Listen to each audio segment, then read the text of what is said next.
Eugene, Oregon, and I'm here with Filippo, who is in Tuscany, Italy. So, Filippo, tell us where you are right now.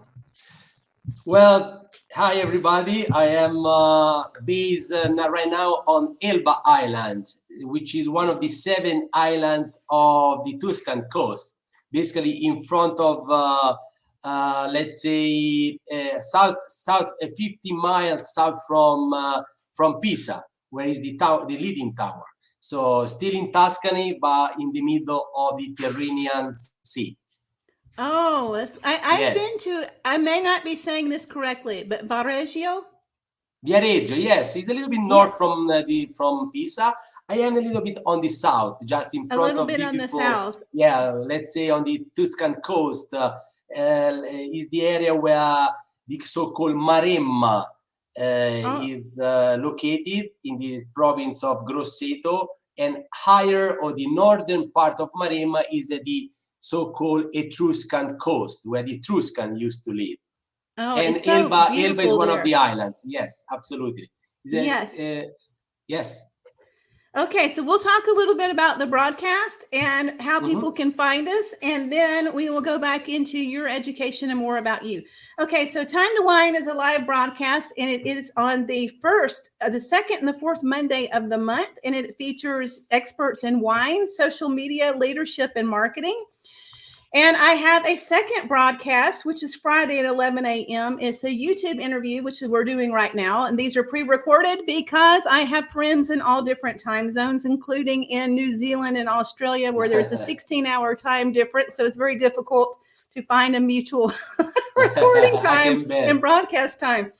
Okay, the international broadcast also is a live broadcast featured on YouTube Live, LinkedIn Live, Facebook Live, and is live interactive with audiences. And so we will be doing that as well.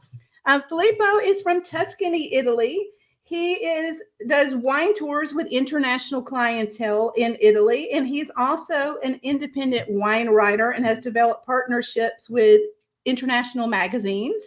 So we're going to talk a little bit about his background, and also would like to remind everybody, please subscribe to my YouTube channel and feel free to ask. We're able to answer any questions, and you can send questions to us on YouTube or a variety of social media platforms.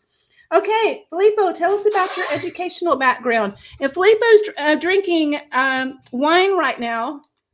Yes, and I'm drinking. I've got my Starbucks cup. It's backwards. Let's see if I can do it this way. I've got hot tea. We've got a 9-hour time difference between us. So one's drinking tea and one's drinking wine. Okay, so yes, absolutely. One's waking up, one's going to bed. Okay, so let's talk about your background.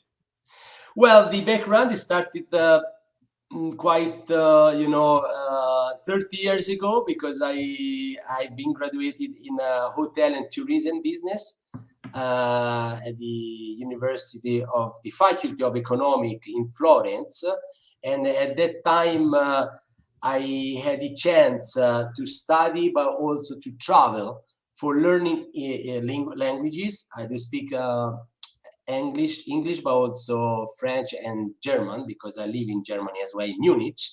And after being graduating, I moved for working to US in Seattle, where I used to work in different departments, the Westin Tower in 4th Avenue, downtown Seattle. And I was quite young, and I had the chance to start to approach the wine in Napa Valley during a weekend with some friends who brought me there for just fun, like everybody or a lot of young kids do during weekends around Oregon vineyards in Napa Valley or other wine district in US. So I think this is something that I never forget. I will never forget, because it was the real moment, the first real moment where I got in touch as like a fun point of view with wine. And so basically I realized that in Napa Valley, in the different part of California, or even when I lived in Oregon, it was a huge demand of events, of tasting, of touring, of tours around the wine field. And so I said, why not? I studied tourism. I graduated in wine in tourism, in hotel hospitality. I work in different hotel chains in luxury, I mean, primary category of hotels all over the world, in UK, in France, in Germany.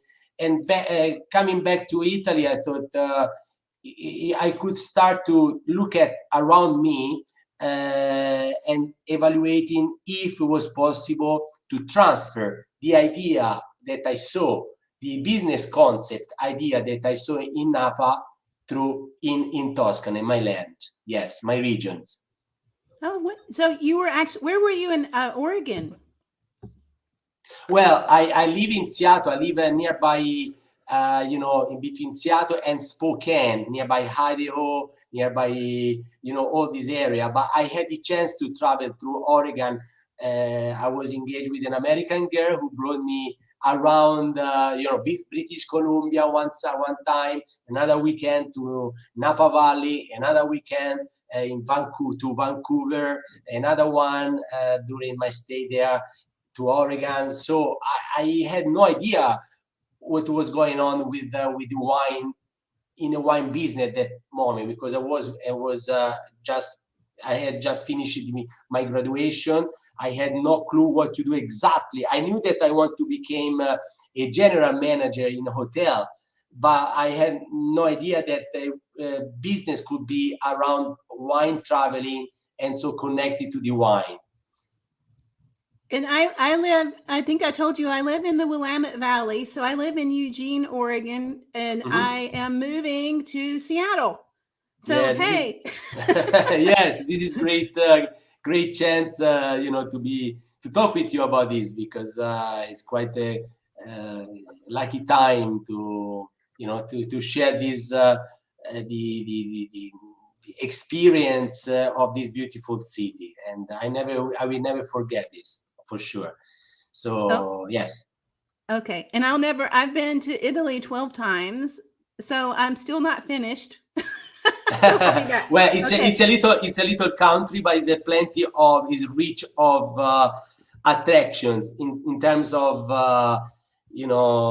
cities, its history, culture, and of course food and wine. So that's why it started to become kind of a startup when I was there, when I came back from US, because I was only 26. Now I am almost 50, so it is almost 25 years that I am running tours in Italy with international clientele. Yes, with international clients. Yeah. Okay. So let's talk about your wine education. I know you talked a little bit about that there. I know you are the first person in Italy to have a WSET diploma. So let's talk a little bit about your wine studies. Because once I set my travel business, I really struggle on one side to have a proper offer to propose to my supposedly future client of wine travelers, wine connoisseurs, wine enthusiasts, because at that time not many wineries, even in Tuscany, they were open for welcoming people. So there was one side. On the other side, I struggled the first 3-4 years, because it was not a very defined segment of wine travelers all over the world, especially people who were passionate about wine. They came to Italy just for visiting Florence, Siena, Naples, Rome, but not specifically for wine. So nowadays, the segment of wine travelers, of wine enthusiasts, is very well defined. And I think to deal with those people, I need to have certain experience or certain expertise, not only on explain to them how to discover the territories, the wine destinations of Italy, but also, of course, to have a specific or more deep knowledge about wine. That's why after doing sommelier courses in Florence, I met a winemaker at Ornellaia. Is one of the most important brands for producing fine wines in Bulgaria on the coast where I live, who suggests me in 2002 to start to study WSET diploma. And so at that moment, there was no diploma or not even courses, lower courses in Italy. So I had to fly to London, where I attended level 2, then level 3, and then I opened the gate to start to study the level 4 diploma. It was a big challenge because I need to fly back and forward from Florence, from Pisa to London, give the exam there, preparing the exam by myself, buying a lot of wines, international wines from New Zealand, South Africa, Argentina, France, and they were not available at that moment in Italy.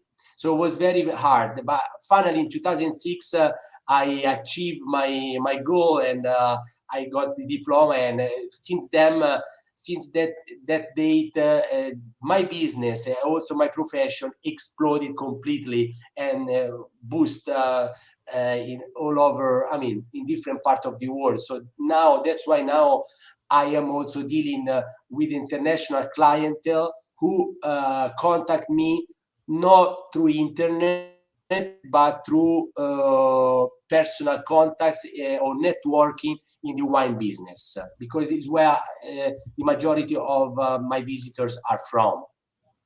Okay, and Yeah. let's talk about this very unfun part of our lives called COVID.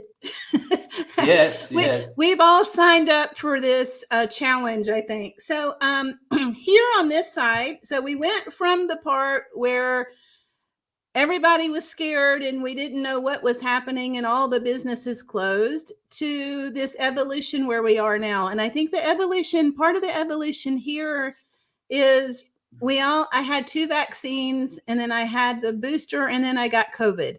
So, and then everyone around me had COVID. And so I think that, which was kind of ironic, but anyway, so, and talk about your experience with COVID on your side in Italy.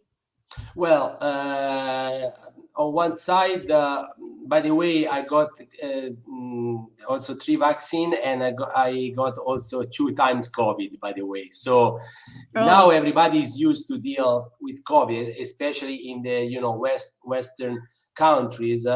And tourism, it was one of the sectors who was badly affected by COVID. By COVID period. I remember that I had planned during 2020 10 groups. I need to postpone. Some of them, they were totally canceled, and they already gave to me the deposit for traveling to here in Italy. Some others, they completely canceled. Some other I deal with to postpone the bookings, the confirmation, the wineries, hotel, buses to the following year, and then to the following year again, because COVID extend his influence also in 2021. So I think on one side it was badly, but on the other side, the people who really want to travel during the first period of COVID, when people were very scary, they have done it, because wine travelers are normally people who are very experienced in traveling. They travel individually, 2, 4, 6, 8 people maximum. They traveling through vineyards. They are not going in a museum where is a packed of people. So even during COVID, or just right after COVID, after having the first or second dose of vaccine, wine travelers start to contact me again, say, look, we want to travel. we are we have our card to arrive safely in Italy. We do text whatever you want to do for us. You ask us to do, and we will arrive there. So, by the way, the business at the first 6-7 months was badly affected, but then boost it again. And I had so many requests just right after COVID, and still today, I do have a lot of people who probably they are very passionate about wine, traveling in Italy, tasting, wine, but also food and so on. And they really don't care about this virus anymore. So this is the reality. So badly in the first 6, 7, 8 months. Then the Italian government helped us. I can say this also, that the Italian government helped with the free loans to supported us, like a travel agency, with the free loans. Free loans. So it was quite challenging, but we sorted out. Yes. The government sent us money also. So it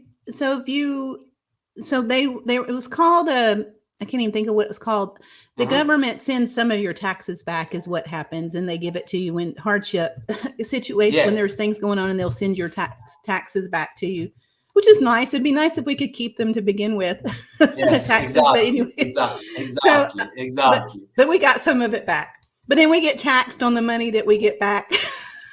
But by the way, one other good point that I want to add, even for wineries and restaurants, especially winery here in Italy, like everybody, they were not so well prepared for welcoming people at the estate, because we were all shocked and not organized for dealing with these viruses. But once the virus came and attacked everybody, especially the economy and the travel economy, the winery, they were very reactive. They tried to organize, as virtual tasting, webinar, virtual visit, live streaming from the winery. So in certain ways, it was quite a good moment for Italian wineries to improve their high tech, their device use for friendly use, to propose friendly use items to visitors. That nobody, before was not so easy. We were very, attached to the tradition of welcoming people just for having personal contacts, which is still valuable today, which is more the authenticity of Italian wineries at the estate. But on certain ways, the virus push the wineries to implement their technology. I think this is a good idea. Okay, and so let's talk about So I think you were just talking about the wine tour organization and the tourism. Is there anything else you needed to add to that? I know you were talking yesterday about wine tourism in Italy in general and the changes that are going on. Did we cover all of that, or do you need to? Well, I can add that in the last I started when I was 26 in 1999, so it was very, very limited to certain wineries to go and to bring them wine collectors, wine enthusiasts, young wine lovers. On the other side, also more knowledgeable people like wine journalists, wine clubs, and so on. Nowadays, I can really assure you that from the Alps, from the north to the south, Sicily, every single wineries, from the biggest to the smallest, from the major companies or corporation to the little vineyards run by families, they are all open for welcoming visitors. And this is also a good way to be organized and for welcoming different parts of Italy, even those even certain territories which still today are quite undiscovered. Okay, and then one thing I love about Italy and the wineries is there's so much history involved in the wineries, and then again, if you're in Italy, there's 2,000 years worth of history you can take a look at, which is why if you've been 12 times, you couldn't have nearly covered the whole situation. It's a big challenge, yes. Let's talk about your wine writing, which I know that your wine tourism is first and your wine writing is your second occupation. So let's talk about your wine writing and the magazines that you're involved with. Well, again, after being graduating in a diploma, WSC diploma, I start to link myself to wine press or journalists, writers, PR, press office, especially outside of Italy. And so I've been invited to different press tour because I start to get involved with the Circle of Wine Writing in UK and the FIGEV, which is another association of wine writers and journalists in Europe. And I start to write a little bit about, especially I remember 10 years ago, I started cooperation with Corriere Vinicolo, is a wine trade magazine, written in Italian predominantly. And I start to interview master of wines and asking them what they thought about Italian wines outside of Italy. Because for me it was important to underline the strength and the weaknesses of Italian wines outside of my countries. And so after this, I start also to write in English and to edit in English different articles and pieces in different magazines. And now basically it became a quite important activity, second activity, but still quite important because I'm very busy participating to anteprima and premier tasting in Barolo, Barbaresco, so in Piedmont, in Tuscany, in Campania, in different parts. And my concept of writing is not only judging or tasting the wine and reporting my notes, but especially the wine territories. So for me, wines is only the main actor to open the gate for discovering to my readers the territory which is attached of this specific wine in different part of Italy. So this is my goal of writing, basically. Okay, and then when you're writing, so you're talking to masters of wines and you're talking to them about the wine, their perception of Italian wine, and then do you also just write? Do you do tasting notes, or are you writing about the history of the wine? What are you writing about? Well, it depends from the magazine. There are certain magazines like Corriere Vinicolo that basically they want to put on different information about economic figures or economic trend, wine business trends, and so on. So this is a special aspect of the wine industry, Italian wine industries. So in this case, I was very interested to put emphasis on the perception of Italian wines abroad. And all master of wine, they respond to me pretty much the same. You have a beautiful countries, you have a fantastic potential, you have a fantastic challenge to to promote because in front of you, because you have like 400 different grapes varieties, native Italian varieties, plus international varieties. You have a little corner everywhere in Italy with different wine production and wine making. So it's not easy, we know, but on the same time, the weakness of Italy is that you don't go together. You don't make any mass together in terms of promoting together when we talk about nationally or by region, your wine territories. Everybody goes separately. And that's a kind of, we don't optimize resources and we don't optimize a clear message on Italian wines abroad. So this is a little bit what we lack here.